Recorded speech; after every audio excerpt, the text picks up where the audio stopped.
Thank you for joining me.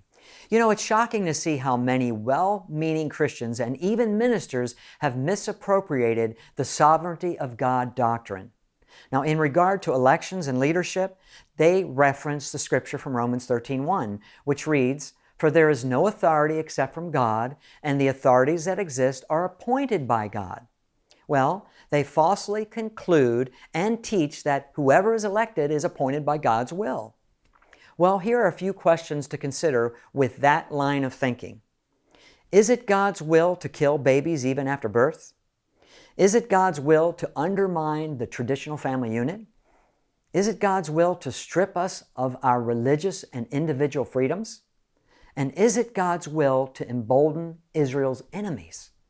Now in Genesis 12:3, God said, when speaking of Israel, "I will bless those who bless you, and I will curse those who curse you." Also in 1 Samuel 8, the people of Israel demanded God place a king over them. Well, this displeased the prophet Samuel, and God replied in verse 7 saying, "For they have rejected me, that I should not reign over them." Now God allowed them to pick their king, even though it was not His will. Hosea 8:4 says, "They have set up kings, but not by me. They have made princes, and I knew it not." Now this verse makes it perfectly clear that man can and does choose leaders who are not God's will for the nation.